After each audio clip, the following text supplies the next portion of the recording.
masarap, mapapawaw kayong talaga sa one-of-a-kind summer experience na aming na-enjoy dyan sa Davao.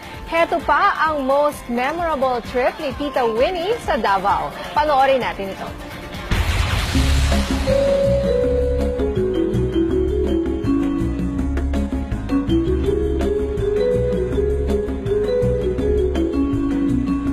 Pinaguriang largest city in the world, tayo na pumasya sa durian capital of the Philippines, ang Davao City! Ang Davao City ang sinasabing pinakamalaking syudad sa buong mundo sa sukat nitong 244,000 hectares. Ilan lamang yan sa pinagmamalaki ng Davao. Heto ang ilan pa sa mga hindi nyo dapat ma-miss kung kayo ay magpapasyal dito. Una na dyan ang Crocodile Park na matatagpuan sa Riverfront Corporate City Diversion Road. Dito, may mahigit 2,000 crocodile na nahahati sa dalawang klase, ang saltwater at freshwater of Philippine crocodile. At ang ngayong pinakamalaking saltwater crocodile in captivity na si Pangil. Ito ay may habang 18 feet at tumitimbang lang naman ang 1,000 kilos.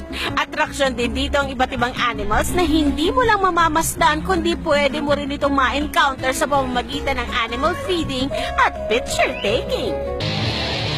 Dito naman sa Langub Road, matatagpuan ang Zip City.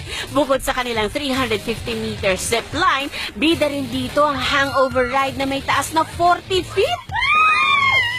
Parang naiwan mo ang kaluluwa mo kapag nasubukan mo ito, promise. Pero kung food trip naman ang hanap nyo, tara na tikman nyo ito. Dito sa Magsaysay Park, matatagpuan ang bilihan ng sikat na prutas ng Davao, ang durian. Ang trademark na durian ng Davao, sweet and creamy. Dito naman sa Marina Tuna, matitikman ang kanilang famous 10-way tuna. Ito ay 10 iba't ibang putahe na ginawa sa iba't ibang parte ng isang buong tuna fish at maaaring pagsaluhan hanggang 12 katao. Kami lang yung restaurant talaga I would say, create that menu.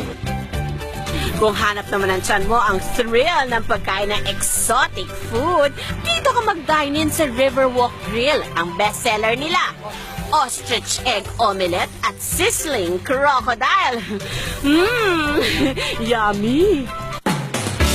At syempre sa inyong pag-uwi, hindi naman pwedeng wala kayong bit-bit na pasalubong. Dito sa Apo ni Lola, iba't ibang durian delicacy sa maaari niyong mabili.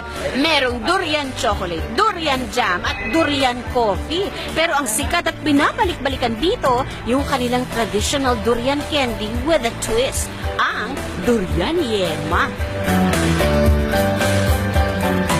Talagang happy ang summer, lalo't sama-sama ang buong pamilya sa pamamasyal. Kaya biyahe na at libutin ang ganda ng ating bansa. Basta tayo'y magkasama, laging mayroong umaga. Kay ganda, pagsikat ng araw, may dalang liwanag sa ating pag